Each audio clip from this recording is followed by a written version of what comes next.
Queridos irmãos, enviamos-te dizer menos, mas com a ajuda de Deus e a guia do Espírito Santo, sobre o capítulo 12 da Epístola aos Hebreus. Essa carta recomenda a perseverança no meio das provações. Segundo o exemplo de Cristo, ela é muito interessante para todos os nossos irmãos. Vamos ver, com a ajuda de Deus. Portanto, nós também, pois que estamos rodeados de uma tão grande nuvem de testemunhas, deixemos todo o embaraço e o pecado que tão de perto nos rodeia, e corramos com paciência a carreira que nos está proposta, olhando para Jesus, autor e consumador da fé, o qual, pelo gozo que lhe estava proposto, suportou a cruz desprezando a afronta, e assentou-se à destra do trono de Deus. Hebreus 12, 1-2 Considerai, pois, aquele que suportou tais contradições dos pecadores contra si mesmo, para que não enfraqueçais, desfalecendo em vossos ânimos. Ainda não resististes, até o sangue, combatendo contra o pecado, e já esquecestes a exortação que convosco discute como filhos.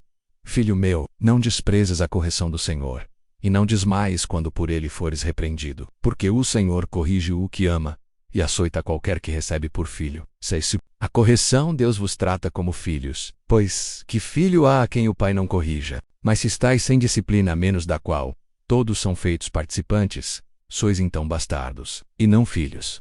Além disso, tivemos nossos pais segundo a carne, para nos corrigir, e nós os reverenciamos. Não nos sujeitaremos muito mais ao Pai dos Espíritos para vivermos, porque aqueles na verdade por um pouco de tempo nos corrigiam como bem lhes parecia. Mas este Deus para nosso proveito, para sermos participantes da sua santidade, na verdade toda correção, ao presente, não parece ser de gozo, senão de tristeza, mas depois produz um fruto pacífico de justiça nos exercitados por ela. Portanto, tornai a levantar as mãos cansadas e os joelhos desconjuntados, e fazei veredas direitas para os vossos pés, para que o que manqueja se não desvie inteiramente. Antes, seja sarado. Segui a paz com todos e a santificação, sem a qual ninguém verá o Senhor. Tende cuidado de que ninguém se prive da graça de Deus, e que nenhuma raiz de amargura brotando vos perturbe e por ela muitos se contaminem.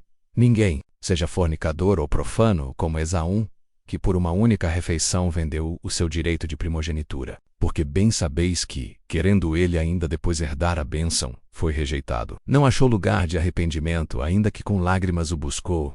Não chegastes ao monte que se podia tocar, que ardia em fogo, à escuridão, às trevas, à tempestade, ao sonido da trombeta, e à voz das palavras menos a qual os que ouviram pediram que se não lhes falasse mais, porque não podiam suportar o que se lhes mandava. Se até um animal tocar o monte será apedreado, era a visão que Moisés disse: estou assombrado e tremendo. Mas chegastes ao monte Sião, a cidade do Deus vivo, a Jerusalém celestial, aos muitos milhares de anjos, à universal assembleia e igreja dos primogênitos, que estão escritos nos céus, e a Deus o juiz de todos, e aos espíritos dos justos, aperfeiçoados, e a Jesus, o mediador da nova aliança, e ao sangue da aspersão, que fala melhor do que o de Abel.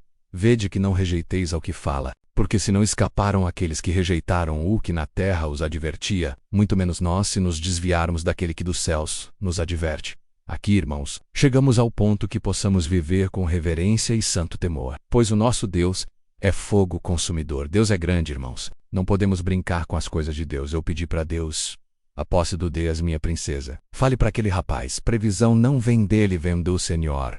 Transgênero, sul, norte, não importa quem seja, o poder e a glória de Deus alcançam a todos. Ele veio destruir o primeiro homem e renovar a natureza humana. Quantas vezes sentamos entre gente indiferente, mas o Senhor olha para os que o buscam. Troquem o que é falso pelo verdadeiro. Sacerdotes eram postos para ministrar em favor do povo, para entrar no lugar santo e interceder. Cristo, porém, é o verdadeiro sumo sacerdote da ordem eterna. Ele intercede perfeitamente. E por isso podemos nos achegar com confiança ao trono da graça. Finalizando, irmãos, o capítulo anterior, Hebreus 11, fala da natureza da fé, trazendo os exemplos dos heróis do Antigo Testamento. Agora, Hebreus 12 nos convida à vida prática da fé, ao sofrimento com esperança, à disciplina como bênção e ao santo temor diante da majestade de Deus. Estes todos, tendo testemunho pela fé, não alcançaram a promessa.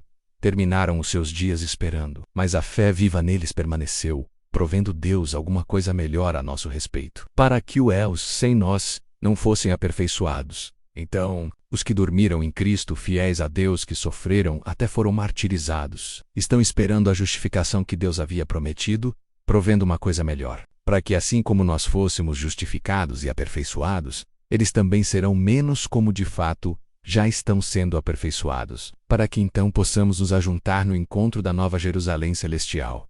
Glória ao nome do Senhor. Que profundidade Deus deu a este apóstolo. Vendo isso, ele conclui dizendo: portanto nós também, pois que estamos rodeados de uma tão grande nuvem de testemunhas, deixemos todo o embaraço e o pecado que tão de perto nos rodeia, e corramos com paciência a carreira que nos está proposta. Hebreus 12, 1. E aqui cantamos: agora há pouco sei force tentado, não deve ceder. Resistir ao pecado, até o vencedor ser. Muito valoroso é quem tem fé que Deus dá. O inimigo tenta, irmãos, mas a resposta está sendo vinda para nós agora. E a recomendação é: olhai para Jesus, autor e consumador da fé, o qual, pelo gozo que lhe estava proposto, suportou a cruz, desprezando a afronta, e assentou-se à destra do trono de Deus. Considerai, pois, aquele que suportou tais contradições dos pecadores contra si mesmo, para que não enfraqueçais, desfalecendo em vossos ânimos. E esta recomendação é viva. Como cantamos agora há pouco: se fostes faltando para combater, Deus é onipotente, pode valer. Quem busca auxílio, ele dá vitória. Já me confundido, ele nos deixará. As coisas de Deus não colidem, elas não se confrontam. Ainda que nossos entendimentos nem sempre sejam os mesmos, todas convergem para o mesmo princípio. A nossa salvação, o apóstolo diz: ainda não resististes até o sangue, combatendo contra o pecado. Ninguém ainda teve a espada no peito, derramando sangue por causa da fé, e mesmo assim muitos já se esquecem da exortação que argumenta convosco como filhos. Aquele povo se entristecia, pois estavam acostumados à liberdade. Jesus já havia dito antes: é pela porta estreita, pois larga e espaçosa é a porta que leva à perdição. A porta estreita é Jesus, e o caminho é apertado. Muitos não querem entrar por ele, mas nós estamos nesse caminho apertado, porque se caminharmos largamente, quando chegarmos na porta, não passaremos. A porta não é ampla, é estreita, e bem-aventurados são os que se conformam com Deus. Então, quando a palavra nos contraria, corrige nossos atos, ou colide com nossas intenções, não fiquemos tristes. É demonstração de Pai, é demonstração de amor, é demonstração de misericórdia. Se Deus não nos amasse, Ele nos deixaria à vontade, no caminho largo. Mas este caminho é apertadinho. Não dá para plantar de qualquer jeito. Não dá para ir onde quiser. Não dá para fazer o que quiser. Não dá para falar como quem anda na avenida larga. Estamos no limite curto. Mas é esse caminho que nos levará até a porta menos Jesus. Bem-aventurados os que recebem com entendimento a correção e se encaminham na justiça e na santidade, sofrendo, mas sabendo qual é o resultado, porque o exemplo que Jesus nos deu foi como homem. Não pensemos que ele suportou tudo por ter superpoderes. Ele sofreu como ser humano, dores, aflições, combates, tristezas, apertos, necessidades, anseios igual a nós. Mas ele suportou a cruz porque já via que depois de tudo, assentaria à direita de Deus. Este é o exemplo, e hoje o Senhor inspira em nós essa esperança, para que haja perseverança, pois ninguém está livre das tentações. Todos estamos expostos às aflições, tanto na carne como no espírito, mas se meditarmos naquilo que está proposto para nós, vamos suportar, como cantamos, não manchar as vestes que Cristo lavou, e para deixá-las brancas, Ele derramou o seu sangue. O Senhor manda esta palavra para inspirar ânimo, coragem e vontade de vencer. Porque as provas, as lutas, as tormentas e as aflições do tempo presente não são suficientes para abater a nossa fé. Os antigos perseveraram na fé, morreram esperando sem alcançar. Abraão viu o dia, mas não o alcançou. Ele morreu na esperança. E nós, irmãos, quantas vezes o Senhor promete uma coisa hoje e amanhã já estamos cobrando, querendo que o Senhor resolva de imediato, porque não nos conformamos com aquilo que nos molesta. Mas tudo isso contribui para que nos acheguemos a Deus. Se estivéssemos com a vida abastada, com saúde, prazeres e conforto, não estaríamos hoje, cedo, em pleno domingo, congregados para ouvir a palavra, mas estamos aqui porque em nós existe uma força maior. A vida eterna habita em nós, e ela não quer sair. Às vezes somos displicentes. Achamos que o caminho é apertado demais. Achamos a doutrina pesada. Mas Jesus, ao fazer o discurso, não suavizou para agradar. As pessoas baixaram a cabeça, foram saindo um atrás do outro. Ele percebeu, mas não disse nada. Então um dos discípulos disse: Senhor, duro é este discurso. Todos se foram. Quando Jesus pregava e sua palavra apertava o coração dos ouvintes, muitos começaram a se retirar. A palavra era dura, e alguém chegou a sugerir: Senhor, talvez o discurso precise ser alargado um pouco. Está apertado demais. Mas Jesus não mudou nada. Pelo contrário, olhou e perguntou: Quereis vós também retirar-vos? E Pedro respondeu com firmeza: Senhor, para quem iremos nós? Tu tens as palavras de vida eterna, e nós temos crido e conhecido que tu és o Santo de Deus. Então, irmãos, quem está aqui hoje ouvindo esta palavra, menos em quem temos crido? Quem foi que nos sustentou até aqui?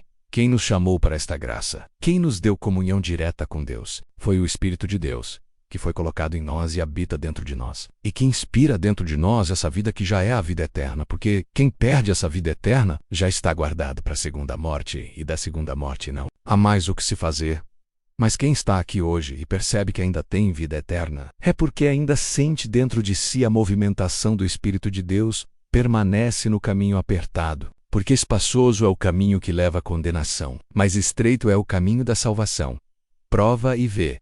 Este caminho traz consolo para a tua alma. O caminho do mundo traz alegria para a carne, mas o caminho de Jesus, que é o caminho à verdade e a vida, menos traz conforto e consolação eternos. Portanto, recomenda-se perseverança no meio das tentações e aflições, porque entre as lutas desta vida e a graça em que estamos, há a consolação do Espírito Santo, que o mundo não conhece. Talvez alguém aqui ainda não conhece este consolo, mas ele está disponível. Assim como alguns hoje já estão sendo confortados e consolados pela palavra, o Senhor pode te alcançar também. Ele pode manifestar em ti uma força maior que tudo o que se apresenta diante de ti. Canta, glorifica, recebe. O apóstolo fala da correção, e sabemos, ninguém gosta muito de ser corrigido, mas ela é para o nosso bem, porque a correção de Deus produz em nós um fruto pacífico de justiça, mas só para aqueles que são exercitados por ela. E os frutos de justiça, irmãos, não nascem sozinhos, eles são para quem semeia justiça. Por isso, para que produzamos frutos pacíficos de justiça, precisamos ser exercitados pela palavra de Deus. Do contrário, nossos frutos serão terrenos, carnais, e muitas vezes nem agradarão aos que convivem conosco, porque o mundo vive em conflitos, em contradições.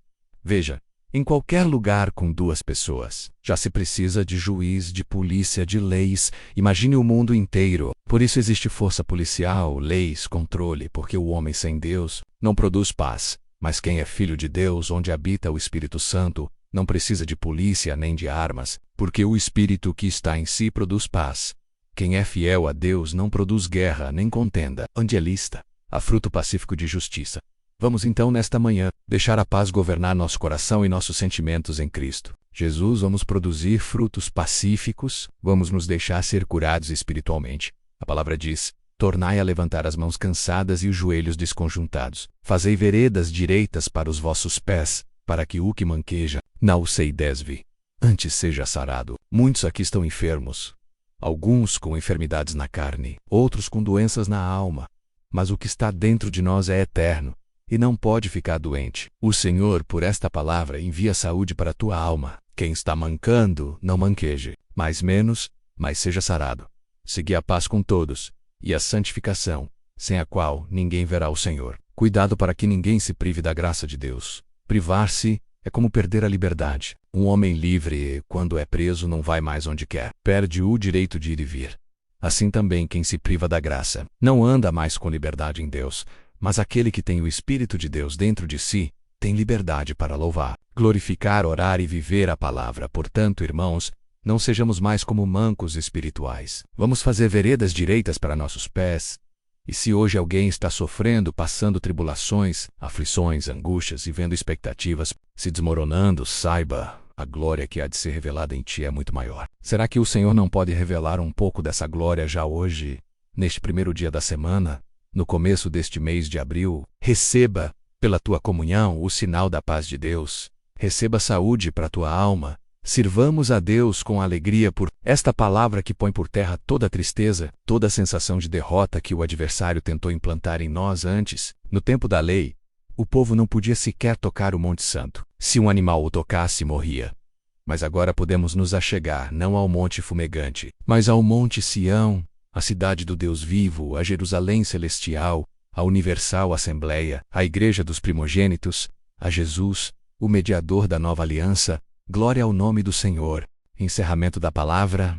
entrar até no santuário do Senhor e dizer: Senhor, eu queria ouvir a tua voz. Então saímos daqui nesta manhã com a certeza de que somos filhos e filhas de Deus. E ainda que haja um véu ocultando os nossos olhos, Deus está dizendo: entrem pela porta estreita, e Ele nos dará a glória dos céus. Deus seja louvado. Agradeçamos a Deus em oração, música suave ao fundo.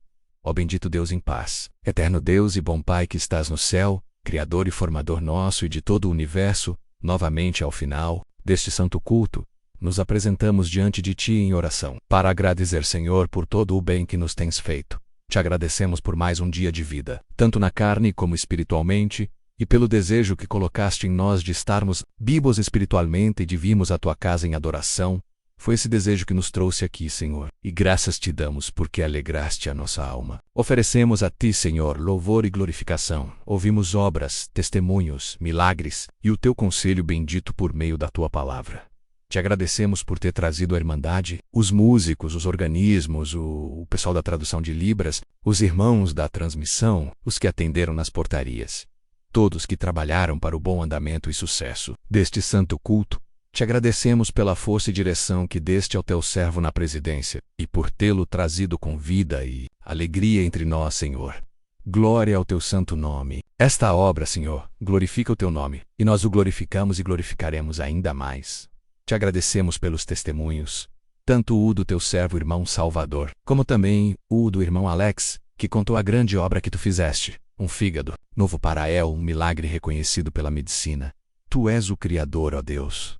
Glória ao teu nome, Senhor. Graças te damos por todas as obras que fizeste, fazes e farás entre nós, mas, sobretudo, te agradecemos pelos conselhos gloriosos da tua bendita palavra, Senhor. Faz com que saiamos daqui confiantes, meditando nessa palavra, sabendo que tu nos ajudarás a percorrer a carreira que está proposta a cada um de nós. Mesmo, Senhor, nos darás força para resistir ao mal, rejeitar o pecado e guardar a tua bendita palavra. Assim, Senhor, abençoa o retorno de cada um para os seus destinos, e que possamos sempre meditar na tua bondade e nos teus santos conselhos. Por tudo, te damos graças no nome do Senhor Jesus, bendito eternamente. Glória a Jesus, aleluia, Deus seja louvado.